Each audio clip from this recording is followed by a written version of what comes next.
반갑습니다. 우리 옆에 지금 인사 좀 할까요? 좀 떨어져 있긴 하겠지만 서로 바라보면서 사랑합니다. 사랑합니다. 축복합니다. 그래서 입이 안 열리네요. 자, 입을 열어서 사랑합니다. 한번 그렇게 해봅시다. 사랑합니다. 네, 축복합니다. 네, 평소에 안 하던 걸 갑자기 하려니까 힘들죠. 평소에 사랑합니다. 많이 고백하기 바랍니다. 오늘은 요한복음 33번째 말씀입니다. 제목은 삶의 목적 와덴 하우라는 제목으로 말씀 나누겠습니다. 잠깐 하나님 아버지, 우리 주님의 그 감당할 수 없는 은혜와 사랑을 인해서 참 감사합니다. 정말 다함없는 주님의 사랑 앞에 감격하며 우리의 찬양과 예배를 올려드립니다. 주님 받으시고 홀로 영광을 거둬주시며 이 시간이 주님의 그 다함없는 사랑을 다시금 깨닫고 주님 앞에 엎드려 감사와 찬송으로 다시금 나아가는 복된 시간이 되기를 소원합니다.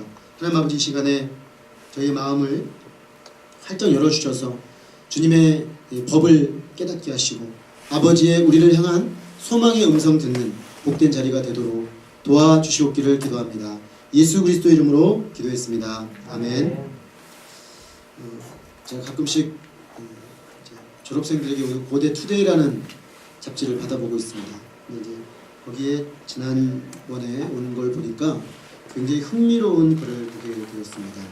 그 전체 고대 투데이 이번 달 주제가 뭐냐면 융합 학문 (Convergence Generation). 우리는 융합 시대가 되었고, 그래서 학문도 융합 학문들이 이제 선도하는 21세기가 되었다. 이렇게 주제의식을 가지고 쓰고 있는 그런 글이었습니다. 특별히 고려대의 융합학문을 이끌어가는 교수님들이 인터뷰 기사가 나왔는데 이분들은 새로운 시대가 열리는 것을 이렇게 명쾌하게 설명하고 있습니다. 과거에는 노하우가 중요한 시대였다면 이제는 노왓이 중요한 시대가 되었다는 것입니다. 그래서 예전에는 어떤 사람들이 이제 주도하느냐면 방법을 가지고 있는 사람, 그래서 전문 지식을 가진 사람이면 다 잘 먹고 앞서 나갈 수 있다는 거죠. 근데 우리 시대는, 앞으로 다가오는 시대는 방법만 아는 사람은 결국에는 필요하긴 하지만 이끌어갈 수 있는 사람이 될 수 있다는 거죠. 왜냐하면 이제 방법에 대한 것은 이미 꽉 찼는데 뭘 가지고 이 시대를 이끌어 나갈 거냐의 문제가 새롭게 질문되고 있다는 것입니다. 바로 그런 이유 때문에 노왓을 찾아주는 것이 바로 융합학문이라는 거죠. 하나의 전문식만 가지고는 안 되고 여러 전문식들을 융합해서 이거다라고 왓에 대해서 설명할 수 있는 것이 나와야 된다는 겁니다. 그런데 이 이야기를 더해서 굉장히 흥미로운 이야기를 덧붙여주고 있는데 그렇다고 해서 융합학문만 하는 사람만 나오면 되냐? 또 그렇지도 않다는 거죠. 왜냐하면 거기는 어떤 앞에 선도에 가는 그룹들, 그러니까 우리나라가 지금 이미 선도 그룹으로 들어섰기 때문에 융합학문의 필요가 있지만 여전히 전 세계적으로 봤을 때는 또 노하우의 문제도 여전히 중요하다는 것입니다. 그래서 결론적으로 제가 그 글을 쭉 읽으면서 이렇게 정리가 되었습니다. 노왓과 노하우에 대해 적절하게 대답할 수 있는 개인이나 공동체나 사회의 미래가 있다. 먼저는 노왓을 말할 수 있어야 하고 그것을 어떻게 이루어갈 것이냐를 말해줄 수 있는 개인, 그런 가정, 공동체, 사회, 그런 사회가 소망이 있다는 것입니다. 그런 점에서 볼 때 오늘 우리가 보려고 하는 이 말씀은 우리 시대를 마치 내다보고 앞서서 대답을 마련해 놓은 것처럼 보입니다. 우리의 삶의 목적과 관련해서 우리 삶의 목적이 뭐냐? 우리는 무엇을 위해 살 거냐? 이 문제에 대해서 오늘 말씀은 말하고 있습니다. 그리고 그 왓을 이루기 위해서는 어떻게 할 것인가? 이 문제까지도 얘기하고 있습니다. 그렇다면 첫째로 우리는 무엇을 위해 살아야 되겠습니까? 이건 왓의 문제였습니다. 오늘 본문의 이 상황을 이해하기 위해서는 앞에 문맥을 좀 잘 살펴볼 필요가 있습니다. 예수님은 앞서 오병이어로 5,000명의 무리를 일시에 거기 있는 사람들을 다 먹이고 계셨습니다. 그리고 그 표적을 행해 주셨습니다. 그런데 사람들은 이 떡에 굉장히 마음이 확 꽂혔습니다. 그래서 자기들이 떡을 계속 먹을 수 있는 방법을 찾기 위해서 예수님은 임금 사무를 하셨습니다. 그러자 예수님께서는 그 무리들을 물리치시고 산으로 도망치듯이 기도하러 가버리셨습니다. 그리고는 제자들을 건너편으로 이렇게 건너가도록 했습니다. 제자들은 밤새 힘겹게 이 갈릴리 바다의 파도와 싸우면서 노를 젓고 있었는데 예수님이 그 산 위에서 기도를 하다가 약 새벽 3시경쯤에 물리를 걸어서 그들에게 오셔서 그들을 데리고 강 건너편으로 가신 것입니다. 예수님은 이렇게 해서 아주 효과적으로 무리들을 떠나셨습니다. 제자들은 보내놓고 자기는 산으로 올라가 놓고 무리들이 어떻게 해야 되나 하고 있을 때 이제 밤이 왔을 때 즉 물 위로 건너서 제자들을 건너가 버린 거죠.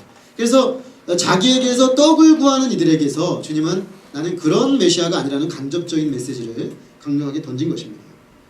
자, 그러나 무리들은 포기하지 않았습니다. 무리들은 한번 떡맛을 봤어요. 한번 5병이어로 5,000명을 먹인 기적을 봤기 때문에 예수님은 우리의 대안이 될 수 있다라고 믿은 것이죠. 그래서 이들은 상상을 초월하는 열정을 가지고 예수님을 추격했습니다. 그들은 추리를 했습니다. 어저께 예수님의 제자들이 무리로 배를 타고 건너갔는데 보니까 아무리 찾아도 예수님 이쪽에 없는 거예요. 그래서 이들의 결론은 예수님이 어떤 방법인지 모르겠지만 건너편으로 가셨다. 이렇게 추리를 했습니다. 그래서 자기들도 배를 구해가지고 모두 배에 타고 한꺼번에 배를 건너서 건너편 예수님 있는 곳으로 이르게 되었습니다. 이들은 예수님을 마침내 발견하였습니다. 그리고는 한편으로는 너무 기쁜 마음과 예수님 만났으니까요. 또 한편으로는 우리를 이렇게 떼놓고 그것도 007 작전을 쓰듯이 밤에 몰래 무리로 건너간다. 이런 서운한 마음이 남아있는 어토로 이렇게 말합니다. 라비여, 언제 여기 오셨나이까? 언제 오신 거예요? 깜짝이야. 그죠? 깜짝 놀랐잖아요. 어떻게 우리를 이렇게 따돌리실 수가 있어요? 이렇게 제자들은, 이 사람들, 무리들은 따라 물었습니다. 이때 예수님께서 이렇게 말씀하십니다. 내가 진실로 진실로 너희에게 이르노니 너희가 나를 찾는 것은 표적을 본 까닭이 아니요 떡을 먹고 배부른 까닭이로다. 썩을 양식을 위하여 일하지 말고 영생하도록 있는 양식을 위하여 하라. 이 양식은 인자가 너희에게 주리니 인자는 아버지 하나님께서 인치신 자니라. 무리들의 질문이 뭐였습니까? 라비여, 언제 여기 오셨습니까? 이 질문이었습니다. 예수님은 대답하지 않습니다. 왜냐? 예수님이 언제 온 건 중요한 게 아니에요. 이 사람들에게. 예수님은 때로는 어쩌면 그들은 너무 막 열심히 쫓아와가지고 언제 오셨어요? 막 그러는데 중요한 문제 아니지 않느냐. 마치 그렇게 말씀하십니다. 그래서 전혀 다른 이야기를 하십니다. 대신에 그들이 반드시 알아야 될 것에 대해서 말씀하고 있습니다. 그들은 지금 엄청난 열심을 가지고 예수님을 열렬하게 쫓아다니고 있습니다. 그런데 그들은 자기들이 왜 이렇게 열심히 예수님을 따르는지도 모르고 자기들의 동기가 뭔지도 모르고 열심히 예수님을 따르고 있는 겁니다. 예수님은 그들이 예수님을 찾는 것이 표적을 본 까닭이 아니고 떡을 먹고 배부른 까닭이다 라고 말씀하십니다.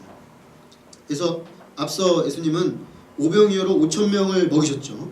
이것을 오늘 요한은 표적, 예수님은 표적이라고 말합니다. 표적은 어떤 의미를 띠고 있는 기적이죠. miraculous sign. 기적 자체로 끝나는 것이 아니라 그 기적을 통해서 예수님이 어떤 분인지를 드러내주는 사건이었다는 거죠. 만약에 이들이 이 사건에서 표적을 제대로 봤다면 그들은 예수 그리스도를 발견했어야 했어요. 근데 그들은 떡을 발견했어요. 떡을. 이 떡에 확 꽂힌 거예요. 예수님에게 꽂힌 게 아니고. 그래서 이 떡 때문에 예수님을 따라가고 있다는 거죠. 너희가 표적을 제대로 봤다면 나를 발견하고 나를 향하여 참된 열정을 가지고 왔어야 될 건데 지금 너희들은 떡을 본 거 아니겠냐. 떡을 먹으려고 떡을 얻으려고 지금 나를 이렇게 열정적으로 쫓아오고 있는 거 아니냐. 이렇게 말씀하는 것입니다. 그들의 동기, 예수님은 요한복음 1장에도 나오죠. 맨 첫 제자들에게 무엇을 구하느냐. What do you want? 너희들이 무엇을 원하는 거니 나에게서? 이렇게 물으십니다. 여기서도 너희들의 동기가 뭐니? 떡을 먹고 배불러서 더 떡 먹으려고 이렇게 물으시는 것입니다.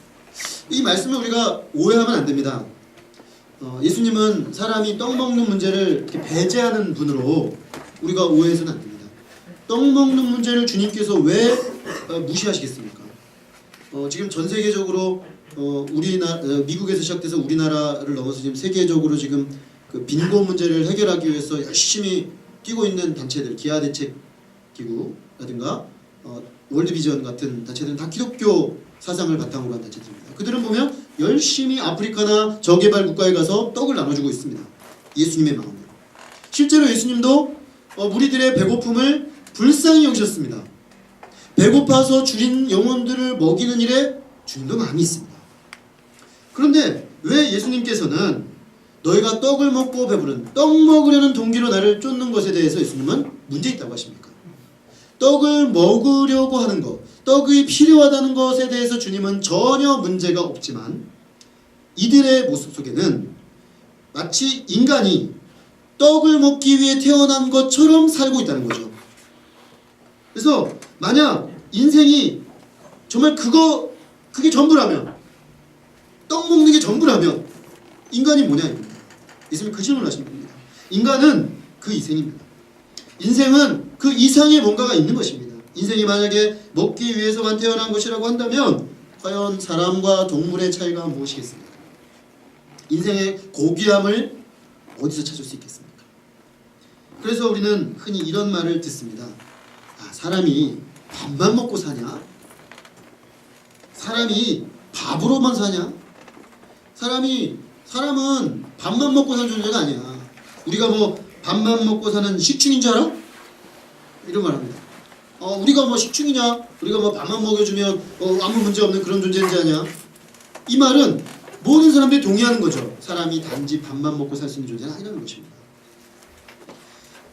이어령 선생님이 쓴 밥빵만으로는 살 수 없다라는 책에 매우 흥미로운 이야기가 하나 나와 있었습니다. 아프리카 난민을 구하던 봉사단들이 경험한 실제 사실입니다. 그러니까 사람들이 아프리카에 가서 열심히 이제 먹을 게 없잖아요. 그러니까 제가 월드비전을 통해서 아프리카 아이들 이렇게 돕는 이렇게 가끔씩 오는 소식지를 보면 한 달에 2만 원 보내주면 5인 가족이 먹고 살아요. 그 가족이. 그리고 걔 교육까지 시켜줘요. 그 돈으로. 그러니까 그 2만 원이 없어가지고 먹는 문제가 해결이 안 되는 거예요. 식수 문제, 먹는 문제, 교육 문제 완전 다 그냥 엉망진창인 거죠. 그러니 얼마나 그 간절한 마음으로 그들에게 떡 먹는 문제를 해결하기 위해서 열심히 사람들이 봉사를 했겠습니까? 그런데 가서 보니까 교육비가 없어서 학교에 다니지 못하는 아프리카 아이의 집을 방문해 보면 이상한 일이 벌어지는데 집에 안테나가 있는 거예요. 자세히 봤더니 DVD도 있어요.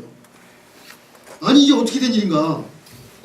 너희들 먹을 것도 없다면서 이 TV에 DVD는 뭐냐? 이렇게 질문하면 걔들이 그렇게 말합니다. 먹는 것보다 저게 더 중요하니까. 무슨 얘기인지 아시겠습니까? 그 아프리카 사람들도 우리가 볼 때는 당장 먹을 게 없는 사람들이니까 먹는 것만 주면 이 사람들 다 해결될 것 같죠. 그렇지 않다는 거예요. 그래서 때로는 그 돈 받아가지고 DVD 사고 TV 사는 거예요. 왜? 인간이 단지 빵만 먹여주고 먹을 것만 입에 넣어주면 그 사람들 인생 문제가 해결되느냐? 그게 아니라는 거죠. 그 사람들도 뭔가 더 고귀한 삶, 더 고차원적인 삶, 뭔가 문화적 혜택을 누리는 삶 살고 싶다는 거예요. 그러니까 우리가 떡을 주고 빵을 줘야 되지만 그것만 주면 끝? 그럼 그 사람들 문제 다 해결? 아니라는 겁니다. 그게 웅변해주고 있는 거예요. 이 사건이 그때 그 봉사하는 사람들이 우리가 그들에게 단지 떡만 줘서는 안 되겠구나. 떡을 줘야 하지만 사람은 결코 떡만으로 사는 존재는 아니라는 것입니다. 오늘날 예수님께서는 이렇게 이제 분명 인간이 밥만, 떡만, 빵만 먹고 사는 존재는 아니다 라고 말씀하십니다. 이 떡만을 위해서 사는 삶을 지금 이 사람들처럼 썩을 양식을 위해 일하는 삶이라고 규정하고 있습니다. 마치 먹는 게 전부인 것처럼 사는 사람들, 지금 이 사람들, 이 무리들, 이들은 인생의 목적이 그저 먹고 사는 문제만 해결되면 아무 문제도 없이 다 해결되는 것처럼 생각한다는 것입니다. 근데 예수님은 그렇게 살지 마라. 인생이 본래 그런 것이 아니니라.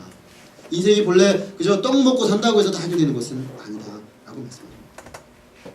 오늘날 수많은 사람들이 그럼에도 불구하고 썩을 양식을 위하여 열심히 달려가는 삶을 삽니다. 그건 뭐가 있기 때문일까요? 썩을 양식을 위해서라도 열심히 살면 뭔가 인생에 의미가 있고 가치가 있고 행복하고 그래서 그렇게 사는 걸까요? 아니에요. 다들 그렇게 달려가니까 막 뛰어가요. 어디로 그렇게 뛰어가냐? 직장 열심히 직장 생활해야죠. 직장 열심히 취직해야죠. 왜 그렇게 열심히 취직을 하려고 그러냐? 왜 좋은데 취직을 하냐? 좋은 직장 가서 좋은 월급 받고 정말 가정도 꾸리고 좀 살아야죠. 왜 그렇게 하면 뭐가 나오는데 묻지 마요. 계속 하는 거야. 나 지금 일단 바쁘니까 나 지금 바빠서 빨리 달려가서 뭔가 내가 원하는 거 얻기도 바쁜데 뭐 그런 질문 하냐. 그럴 정도 사람들은 너무나 열심히 달려요. 근데 가만히 보면 썩는 양식을 위해서 그렇게 열심히 달리고 있습니다. 이솝 이야기 중에 여러분 신포도 이야기라고 아시죠? 신포도 이야기라고 하는데 그 신포도 이야기가 이런 이야기입니다. 어떤 여우가 있는데 여우가 이 포도나무 밑에 이렇게 갔는데 포도 높이 달린 거예요. 근데 너무 먹고 싶어요. 그래서 팔짝팔짝 뛰어서 포도를 따먹으려고 하는데 이게 안 닿는 거예요. 안 닿으니까 이 여우가 휙 돌아서 가면서 뭐라 그래요? 저거 신포도야. 신포도일 것이 틀림없어. 먹어봤자 휘어서 먹지도 못해. 그러면서 돌아서 간다는 이야기죠. 근데 이 신포도 이야기를 좀 바꿔놓은 현대판 이야기가 있어요. 독일의 유명한 작가인 에리 캐스트너라는 사람이 현대판 신포도 이야기를 하고 있습니다. 그의 이야기에 의하면 여우가 자신이 닿을 수 없는 높은 가지의 포도를 먹을 수 없자 역시 신포도라고 단정을 합니다. 여기까지 똑같아요. 원래 이솝 이야기랑 저거 신포도야 이렇게 한다는 거예요. 근데 캐스트너의 포도 이야기에서는 이솝 이야기에서는 그게 신포도인지 아닌지 모르죠. 그냥 여우가 신포도라고 취급하고 그냥 마음을 돌리는 거죠. 자기가 이룰 수 없는 것, 그죠? I can't. 나는 할 수 없는 건데 I don't. 난 안 한 거야. 우리 대부분 그러잖아요. 그죠? 저거 사실 내가 할 수 없는 건데 에이 뭐 내가 안 한 거지 내가 못한 줄 알아? 그게 신포도 이야기죠.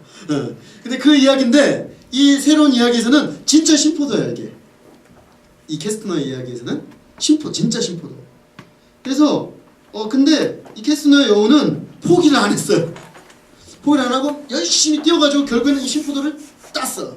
따가지고 한 입 탁 먹었더니 쉬어. 그죠? 쉬어. 그래서 딱 신포도를 쫙 깨물었는데 그때 옆에서 다른 여우들이 환호를 하는 거야. 우와! 너 그 포도를 땄구나. 정말 대단하다. 저렇게 높이 있는 걸 어떻게 땄어? 이렇게 말하는 겁니다. 지금 그 이야기를 제가 얘기하고 있는 겁니다. 갑자기 스타가 된 여우가 근데 이거 신포도야. 이렇게 말할까요? 캐스트너의 이야기하면 말 안 해요. 쉬지만 달다. 그죠? 이게 너무 단걸? 이렇게 한다는 거예요. 그러면서 애써 신포도를 참고 이제 계속 칭찬하잖아. 와, 너 대단하다. 이거 계속 뛰는 거야. 계속 뛰어서 신포도를 따서 계속 먹는 거야. 신데 사실 신데 안 쉬다 그러면서 달아. 이거 너무 맛있어. 그러면서 계속 그렇게 한다는 겁니다. 포도가 먹고 싶은 게 아니라 사실은 남들이 부러워하니까 자랑하려고 계속 신포도에도 불구하고 뛰어 올라가지고 따먹는다는 거죠. 하지만 그 이야기의 결론이 어떻게 끝난지 아십니까? 이렇게 계속 신포도만 먹던 그 여우가 위궤양으로 죽는다는 이야기예요. 너무 신포도가 이 과다 공급돼가지고 위궤양으로 죽는다. 이게 현대판 이솝 이야기예요. 신포도 이야기. 근데 우리가 웃고 말기에는 뭔가 좀 남죠. 이야기가 뒤에 뭐가 좀 남습니다. 뭐가 남느냐면 사실 많은 사람들이 이처럼 썩을 양식을 위해서 열심히 일을 해요. 그래서 뭐 얻어요. 썩을 양식을 위해서 일해도 뭔가 떨어지는 겁니다. 신포도든 뭐든 떨어져요. 근데 사실 우리가 뭔가 썩을 양식 위해 살다 보면요, 이렇게 딱 성취된 그 순간에 허무합니다. 그러면서 이런 생각이 들어. 이건 아닌데, 내가 따먹으려 한 게 이런 건 아니었는데. 근데 옆에 사람들이 야, 너 그거 어떻게 했어? 야, 너 어떻게 그런 점수가 나왔니? 어떻게 거기를 다 들어갔어? 야, 멋지다. 그 사람들이 막 칭찬하는 거예요. 그러니까 어떻게 하다 보니까 됐는데 사람들이 부러워하니까 사실 자기는 행복하지 않아요. 사실 자기는 이건 아닌 것 같아요. 근데 자기는 괜찮다. 그러면서 하는 거예요, 사람들이. 그러면서 열심히 일해요. 왜? 옆에 사람들이 부러워하니까. 옆에 사람들이 멋있다 그러니까. 옆에 사람들이 와, 나도 그렇게 되고 싶다고 자꾸 말하니까 사실 자기는 행복하지 않은데 가는 거예요. 그러면서 30대 달리고 40대 달리고 그러다가 40대 과로사. 우리 한국 남자들 40대 걸어서 하는 사람도 있어요. 제가 왜 달리는지, 뭘 위해 달리는지 몰라. 그냥 달려. 달리다가 옆에 사람 막 박수 주고, 야, 명문대 나와서 좋은 회사 가가지고 쫙쫙쫙 밟아 올라가니까 사람들이, 야, 진짜 너 멋지다. 성공한 인생이야. 나 그러니까 막 달린다는 거야. 그러다가 어느 날 문득, 난 이건 아닌데. 내 인생이 지금 어디로 가고 있지? 내 삶의 목적이 뭐지? 라고 질문을 던집니다. 그게 과연 행복하게 하고 있는지, 그게 과연 우리가 정말 인생의 목적이 될 수 있는 건지 질문하게 됩니다. 예수님은 우리들에게 이런 썩은 양식을 위해 살지 말고 결국에는 추구였지만 우리에게 심포도 줄 수밖에 없고 다른 사람들에게 뭐 줘볼지 모르지만 사실은 나에겐 행복을 줄 수 없는 그저 우리의 배를 채우고 말 그 썩을 양식을 위해서 살지 말라는 것입니다. 양식은 우리가 먹고 우리의 건강을 위해 취할 수 있는 거지만 인생의 목적은 아니에요. 왜 그걸 위해 사냐는 겁니다. 예수님은. 그리고 너희가 위해서 살아야 될 목적은 영생하도록 있는 양식이다. 먹고 또 먹어도 만족과 기쁨과 행복을 주는 양식이 있다는 거죠. 그 양식을 위해 살아라는 거예요. 그것이 우리의 인생의 목적이 되어야 한다는 것입니다. 그리고 그 양식은 오늘 말씀에 예수님이 하나님의 인치신 자, 하나님이 보증하시는 분 예수 그리스도께서 우리에게 주신다. 다시 말하면 선물로 받는 것이다라는 것입니다. 세상에 썩는 양식은 어떻습니까? 쟁취하는 것입니다. 열심히 뛰어올라서 남들보다 더 높은 점프 실력을 가졌어 심포도를 따먹는 거죠. 내가 힘을 내고 능력을 키워서 따먹는 거예요. 쟁취하는 겁니다. 근데 예수님이 말씀하신 영생하도록 있는 양식은 예수님이 주신 선물입니다. 예수님이 주신 이 선물, 그 영생을 얻기 위한 삶을 살려는 것입니다. 앞서 제가 서두에 융합학문 이야기를 했는데 다시 해볼까요? 융합학문은 노왓에 대한 것을 결정한다고 합니다. 이렇게 학문과 융합을 통해서 우리가 이제 앞으로 어디로 가야 되는가 이걸 결정한다는 거예요. 융합학문이. 그래서 새로운 돌파구를 열어낸다는 거죠. 어떤 판로를 개척하고 다음 세대 먹고 살 문제를 해결한다는 것입니다. 그러니까 결국 이거는 단순히 어떻게 막 해가지고 더 많은 파일을 얻겠다는 게 아니라 지금 어떤 이 세상의 한계를 돌파해 나가겠다는 거예요. 그게 이제 융합학문의 목적이 되는 것입니다. 그리고 어떤 공동체든지 리더들은 이런 부분에 대해서 대답을 가지고 있어야 한다고 말합니다. 다시 말해서 그냥 막 돌리면서 막 돌아가는 쳇바퀴를 돌리는 사람이 아니라 왜 지금 그게 돌아가고 있는지, 지금 우리 사회는 왜 이렇게 열심히 달리고 있는지, 나는 무엇을 이렇게 열심히 달리고 있는지. 내가 예를 들어서 가정이라고 한다면 우리 가정은 뭘 위해 살아야 되는가, 뭐에 집중해야 되는가, 우리 가정은 뭘 위해서 지금 존재하는가에 대해서 답을 가지고 있어야 되는 거예요. 그래서 그냥 막 열심히만 하면 안 되고 융합학문처럼 이 체제간 연구를 해가면서 딱 잡아가지고 이거다 우리 집은. 제가 우리 로뎀나무 교회 지도자라고 한다면 우리 로뎀나무 교회가 어떻게 가야 되는 문제에 있어서 그냥 막 쳇바퀴 돌리는 거예요. 월요일 나와, 화요일 나와, 수요일 나와, 목요일 나와, 금요일 나와, 주일 하루 종일 있어. 그래가지고 달리는 거야. 그죠? 달립시다. 매일 내가 그냥 달립시다 해가지고 사람들이 막 달리게 해요. 그럼 어떻게 될까요? 이 공동체는 다 탈진하겠죠. 다 과로사하겠죠. 교회 생활하다 과로사하겠죠. 영적 과로사. 그건 지도자는 그러면 안 된다는 거예요. 우리가 어디로 가야 하는가? 우리는 무엇을 위해 달려야 하는가? 이 문제를 가지고 있어야 하는 거야. 지도자는. 우리가 하나님의 사람들은 이 세상의 방향을 제시하는 사람들이에요. 세상 사람들은 달리는 사람들이라고 볼 수 있어요. 근데 하나님의 사람들은 방향을 알아요. 방향. 지금 우리가 어디로 가고 있는가? No what? 무엇을 위하여? 어디로? 이 문제에 답을 가지고 있어요. 많은 사람들이 know how, 곧 어떻게 먹고 살 것인가? 나 어떻게 하면 취직할까? 어떻게 하면 세상이 도태되지 않을까? 이 문제에 골몰하다가 know what을 놓친다는 것입니다. 예수님은 헛되이 썩어질 양식을 위한 삶이 아니라 영원히 썩지 아니할 삶을 살라고 하십니다. 이 목적이 분명한 사람은 이 세상을 사는 날 동안 사람들의 인생의 돌파구를 열어주는 거예요. 사람들의 인생의 돌파구를 열어줘요. 그리고 그들의 삶을 살려내요. 그리고 세상에 많은 유익을 끼쳐요. 우리 그리스도인들 영원한 영생을 위한 가치를 위해 사는 사람들은 세상이 꼭 필요한 사람입니다. 그래서 예수님 뭐라 하시냐면 너희는 소금이다. 너희는 세상의 빛이다. 왜요? 우리는 어쩌면 세상 사람들보다 우리 가운데 어떤 세상 사람들 중에서도 사회적으로도 위치가 높은 사람이 나올 수 있어요. 그러나 근본적으로 그리스도인이 추구하는 건 그건 아니에요. 우리 중에 그런 사람이 있을 수도 있고 없을 수도 있어요. 그럼 우리의 존재 가치, 예수님을 따르는 사람의 존재 가치가 뭐냐? No what? 우리 인생은 이렇게 가야 되는 겁니다. 우리 인생의 가치는 여기 있습니다 라고 말해주고 그렇게 살고 그렇게 본을 보여줍니다. 그래서 길을 잃어버린 사람들에게, 열심히 다니다가 길을 잃어버린 사람들에게 여기입니다. 길을 잃으셨군요. 이쪽 길입니다. 여기가 사는 길입니다. 이 이야기를 해주는 사람들이라는 것입니다. 그러니까 결국 그렇기 때문에 성경은 하나님의 택한 백성들을 전부 영적 리더, 세상을 이끄는 사람들, 세상의 빛과 소금이라고 자꾸만 말씀하십니다. 우리가 무엇을 위해 오늘 살고 있습니까? 예수님께서 말씀하신 것처럼 영생을 위해 사는 인생의 목적이 여러분 마음에 분명히 세워지기를 간절히 기도합니다. 그것을 세울 뿐만 아니라 전심으로 그것을 추구하는 복된 인생이 되시기를 주님의 이름으로 축원합니다. 자, 그럼 둘째로 어떻게 하나님의 일을 할 것인가? 예수님의 말씀을 들은 무리들은 또다시 질문을 던집니다. 우리가 어떻게 하여야 하나님의 일을 하오리까? 자, 일단 이 질문을 들어볼 때 그들은 앞서 예수님이 하신 말씀을 잘 알아들은 것 같습니다.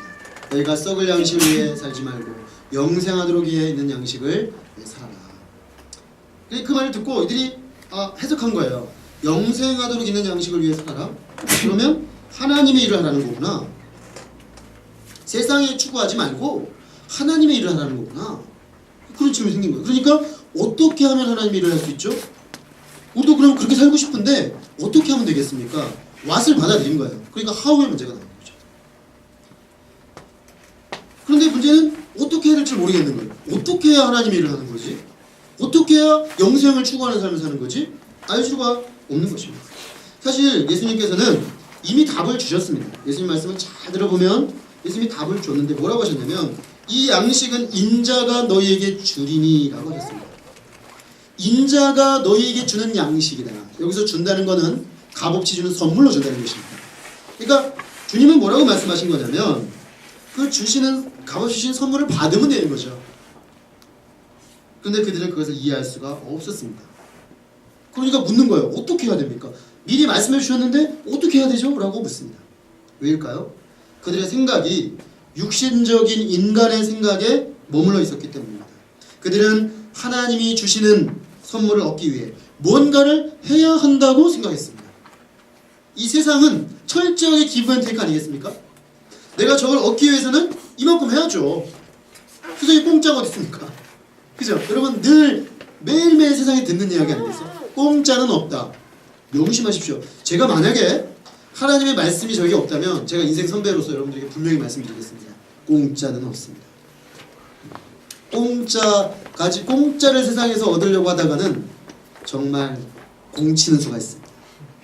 공짜는 없어요. 그런데 세상 사람들이 이 지금 무리들이 예수님 하나님의 영생도 세상의 원리랑 똑같다고 생각한 거죠. 그러니까 뭐라 하냐면 어떻게 하여야 영생을 얻을 수 있습니까? 라고 질문해요. 그죠? 여기 이미 전제가 있죠. 우리가 뭘 하면 영생을 쟁취할 수 있는 거죠? 굉장히 의욕적으로 말하는 겁니다. 좋아요. 영생 얻겠습니다. 어떻게 하면 되겠습니까? 성경에 이런 인간적인 차원에서 하나님의 일, 영생을 이해한 사람들이 참 많이 나와요. 한 번은 이 바울이 빌립보라는 곳에서 신라랑 복음을 전하다가 감옥에 갇혔습니다. 감옥에 갇혔는데 그 지하 감옥에서 바울이랑 신라가 밤에 하나님을 찬양했어요. 얼마나 정말 뜨거운 감사의 마음으로 감옥에서 찬양을 했는데 갑자기 하나님이 그냥 이 감옥을 뒤흔드신 거예요. 그래가지고 막 지진이 일어나면서 막 이 문이 막 다 부서지고 난리가 났어요. 막 사람들 도망가고 그렇게 된 상황에서 그 감옥의 간수가 벌벌 떨립니다. 왜? 사람들이 다 도망가고 있으니까. 이 죽은 거예요. 그래서 나 어떡하냐 막 그러면서 벌벌 떨다가 바울은 담대하게 앉아있는 걸 보고 좀 전에 찬양하고 있었잖아요. 그 감옥. 그러니까 달려갑니다.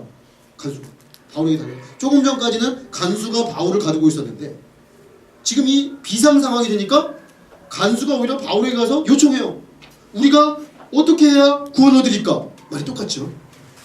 우리가 어떻게 해야 구원 얻으리까? 지금 구원이 필요해요, 이 사람들은. 여기서 지금 노연해야 돼요.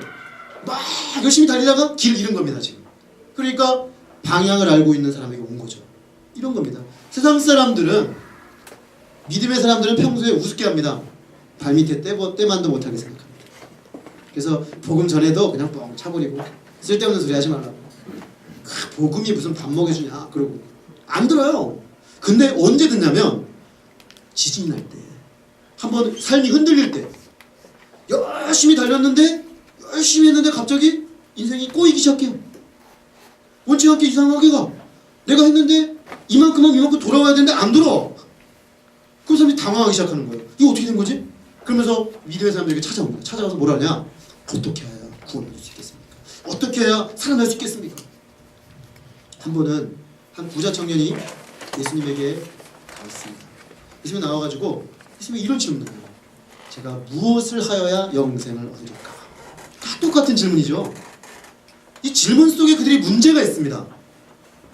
영생을 얻기 위해서 뭘 하려고 그래요, 자꾸만. 뭘 해야지 내가 이만큼 얻을 수 있으니까. 그렇게 생각을 하는 거예요. 그때 사도 바울은 뭐라고 대답하죠? 주 예수를 믿으라. 그리하면 너와 내 집이 구원을 얻으리라. 예수님이 하신 말씀과 똑같아요. 이들의 질문에 대해서 이렇게 말씀하십니다. 하나님께서 보내신 이를 믿는 것이 하나님의 일이니라. 믿음. 믿음이 뭘 할 수 있다고? 뭘 해야지? 뭐 할 수 있는 거 믿으라? 뭘 믿으라는 거죠? 사람들이 이렇게 질문해요. 그 부자 청년도 무엇을 해야 영생을 얻을 수 있겠습니까? 예수님이 이렇게 말씀하십니다. 너에게 율법이 있지 아니하냐? 청년이 뭐라 그럽니까? 제가 그 율법은 어려서부터 다 지켰는데요. 당당해요. 나 한 게 있어요. 그러니까 빨리 영생 주세요. 이런 태도입니다. 그때 예수님이 그러시죠. 너에게 있는 소유를 다 팔아 가난한 자들이 주고 너는 나를 쫓으라. 그러십니다. 무슨 얘기입니까? 그 사람은 진정으로 자기를 내려놓은 적이 없습니다. 자기 의로 가득 차 있어요. 그러니까 하나님이 내 의에 걸맞는 상을 주셔야 된다. 이런 구원 개념을 가지고 있어요. 예수님 뭐라고 하세요? 다 버려라. 그것이 너에게 하나님의 영생의 세계로 들어가는 것을 가로막고 있다는 것이죠. 나를 쫓으라. 똑같은 말입니다. 예수님이 나를 믿는 것이 하나님의 일이니라. 사도 바울이 주 예수를 믿으라. 그러면 너와 내 집이 구원을 얻으리라. 예수 그리스도께서 부자 청년에게 네가 가지고 있는 소유를 다 팔고 나를 쫓으라. 나를 믿으라는 겁니다. 나를 믿고 나를 따르는 삶을 살아라. 그것이 영생이니라. 이렇게 말씀하십니다. 예수님은 우리의 구원과 영생을 위해서 가장 시급한 문제를 해결하라고 하나님께 보냄을 받았습니다. 평소에는 그저 일상의 문제, 먹고 사는 문제, 집 구하고 밥벌이하고 그래서 사람들에게 좀 더 인정받고 그런 거 위해 살던 때는 이게 별로 안 와닿습니다. 구원, 영생, 하나님의 복, 하나님의 나라 안 들어와요. 근데 인생에 어떤 한계가 부딪힐 때 내가 지금 과연 잘 달리고 있는가? 라는 질문이 던져지는 것입니다. 그때가 기회인 거죠. 그때가. 왜냐하면 그때 참으로 우리를 위해서 이미 와 계신 예수 그리스도, 그러면서 내 손을 잡아라, 나를 믿으라, 나를 따르라고 말씀하신 예수 그리스도, 뭡니까? 노 왓과 노 하우를 다 가지고 계신 예수 그리스도죠. 예수님은 두 가지를 다 가지고 있어요. 노 왓, 어떻게 살 건가? 뭘 위해 살 건가? 노 하우, 어떻게 살아요? 그 예수님을 믿으라는 것입니다. 영생은 예수님께 있으니까 왓입니다. 왓, 우리의 왓, 예수 그리스도. 근데 그 왓은 믿음으로만 얻을 수 있는 겁니다. 여러분, 믿음이 뭡니까? 믿음은 하나님이 주시는 선물을 받는 것입니다. 제가 신학교 다닐 때 한 교수님이 좀 어려운 말로 이렇게 말했습니다. 믿음은 계시 수납의 손이다. 굉장히 어렵죠, 말이. 정말 어려워요, 말이. 계시 수납의 손, 다 한자라 그래요. 계시를 수납, 받는 손이다. 믿음은 손을 내미는 것입니다. 손을 내밀 때 내 손이 비어야 합니다. 주님 감사합니다 하고 주신 선물을 받는 것입니다. 그런데 많은 경우 사람들이 손을 비워서 주님께 자신을 의탁하여 주님 선물을 받아야 하는데 그 순간에도 자기의 행위와 공로를 의지합니다. 근데 우리가 만약 우리의 선한 행위를 의지하여 하나님 나라에 들어가려고 한다면 어떻게 할까요? 행위가 없어야 될까요? 아니, 행위가 있어야 되겠죠. 하나님 나라 들어가려면. 근데 완벽한 행위가 있어야 합니다. 완벽한 행위가 있으면 하나님 나라 들어갈 수 있습니다. 근데 문제는 우리 자신에게 어떤 행위로도 하나님의 완벽한 행위는 없다는 겁니다. 하나님의 의를 교환할 만큼 완벽한 의를 가지고 하나님께 내밀 수 있는 사람이 없다는 것이죠. 그게 우리의 곤경이라는 것입니다. 그러한 완전은 오직 하나님께로부터 올 수 있습니다. 하나님께서 주 예수 그리스도를 보내셔서 그분의 완전한 성품을 우리에게 주십니다. 거저 선물로 내가 할 수 없으면 인정하고 주님 주십시오라고 요청하는 사람에게 주시는 것입니다. 우리가 믿을 때 그의 의가 우리에게로 제공되는 것입니다. 또한 하나님께서는 우리의 모든 죄와 허물을 예수님께 맡기셨습니다. 예수님은 죄를 위해 죽으시고 이것을 믿어 예수 그리스도를 통해 하나님이 행하신 것을 받아들이는 사람은 그 하나님의 의를 선물로, 하나님의 영생을 선물로, 하나님의 구원을 선물로 받는 것입니다. 우리는 하나님 앞에 나갈 때 무엇을 가지고 나가십니까? 우리의 행하는 종교적 의식일까요? 인간적인 노력일까요? 아니면 여러분이 인간적으로 자랑할 만한 그 무엇입니까? 오직 예수 그리스도를 믿음으로만 하나님 앞에 나갈 수 있습니다. 참 비교적 단순한 진리입니다. 그러나 이 사실을 마음으로 받아들이고 하나님 앞에 나아가는 데 있어 인간적인 노력의 무가치함을 알고 거래하려는 생각을 내려놓고 하나님이 주신 선물을 겸손하게 받는 사람, 그 사람이 영생을 소유한다는 것입니다. 이것이 바로 하나님의 일입니다. 하나님은 지금도 그렇게 일하십니다. 여러분, 하나님은 여러분 안에 그렇게 일하고 계세요. 선물을 주기를 원하세요. 그런데 왜 그 하나님의 일이 우리에게 일어나지 않습니까? 우리가 너무 꽉 쥐고 있어요. 주님의 그 주시는 바를 받을 만큼 손이 벌려져 있지 않아요. 다른 거 쥐어서 이걸로 쟁취해서